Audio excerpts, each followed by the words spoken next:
Hey guys, it's Jess, and I'm super excited to share another project for the Simon Hurley Create design team with you today.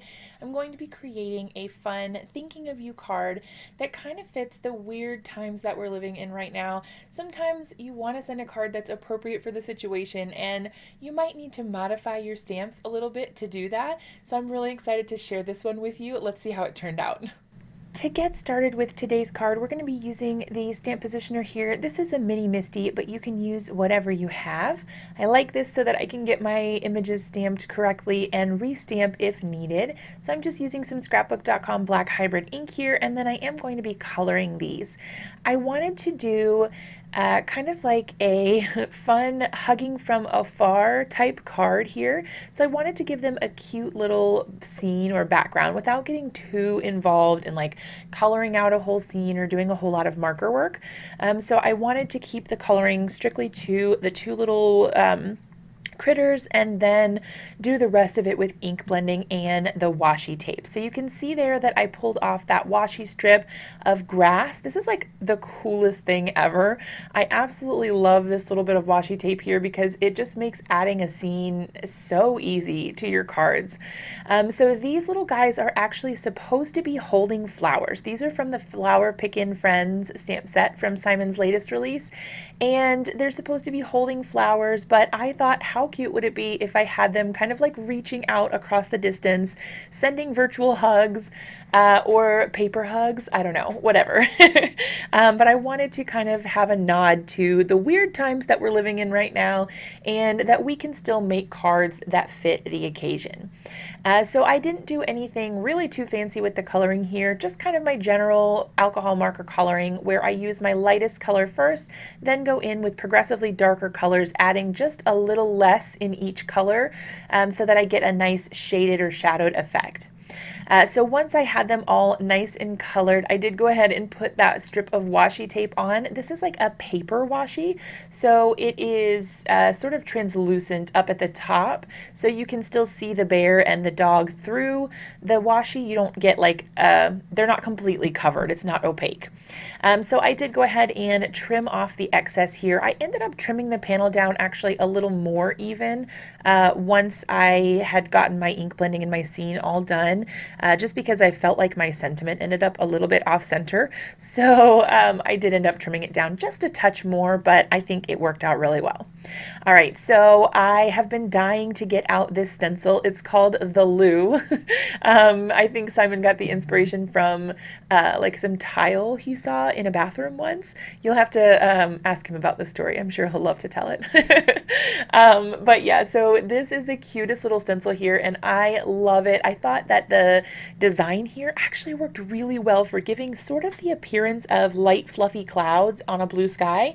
And I think that this is a really cool way to use the things that you already have in your stash without feeling like you need to go out and get a specific stencil or like a specific die or something. If you have a stencil that can work, or you have a die that can work, use what you have and really get creative with the things that you've already purchased. I like to get the most out of the stuff that I have. As you can see here, I'm doing the same thing. You might be thinking, why are you writing the word ear? This seems bizarre, but it is actually that I'm going to be modifying this word a little bit. I was trying to get the placement right here and I was struggling a little bit. I didn't feel like it was quite working out. So I changed my tactic, and instead of doing all of them at the beginning or like all right in a row, I decided to do the two outside letters first. So the word that I am trying to create here is afar, A-F-A-R, afar. So I decided this, the letters here came from the space training stamp set, but there aren't a full set of letters. So I decided to get creative with the letters that I did have and create my own sentiment here. This is one of my favorite things to do with this stamp set because you really can make a lot of letters even though there aren't that many letters in the set. All you have to do is get a little creative with your masking. So you can see I stamped out the A and the R. So that is to create the outer edges of the word. That way I can center the other two letters. And I felt like that was a little bit easier than trying to do three letters at once and then hope the other letter was evenly spaced. But yeah, so I ended up putting a little bit of purple tape over top of the bottom part of that E to mask it off so that I could create an F. Easy peasy, right? And then I was thinking, man, why didn't I do this before? I could have made so many more words. But yeah, so I just masked off the little bottom part and it created the perfect little F. And now I have the sentiment afar. So then I decided, all right, let's take this one step farther. We're going to mix and match some sentiments here. So I pulled out this thinking of you sentiment. This one is also from Flower Picking Friends. And then I grabbed also this from All of Us stamp from Dudes Too. So I'm really picking and choosing what I'm using here. So I liked the mixture of the scripty font up top and then the big blockier, or I don't want necessarily geometric, but I don't know, more rigid or Sanskrit, whatever font at the bottom. So then I've got thinking of you, and then I'm going to mask off a little bit of this sentiment as well, and I'm just going to use the from.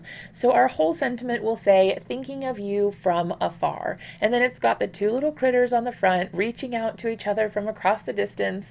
And I thought that this was a perfect little card for this weird situation that we're living in. I did go ahead and pop this card panel up on some foam tape. This is 2-inch foam tape from scrapbook.com. It comes on a big roll and it is so super convenient. And then I just popped it up on a white card panel. This is Simon Hurley's Stark White cardstock that I'm using, and it's a really, really sturdy 110-pound cardstock, so it's a nice weight for the base. And then that finished off the card. I decided to keep it nice and simple so that the sentiment and kind of the general feel of the card would really do the talking, and I absolutely love how it turned out. Here is a look at the finished card. I hope you love it. If you do, be sure to give this video a big thumbs up and subscribe to my channel if you're not already. I'll see you guys in another video really soon.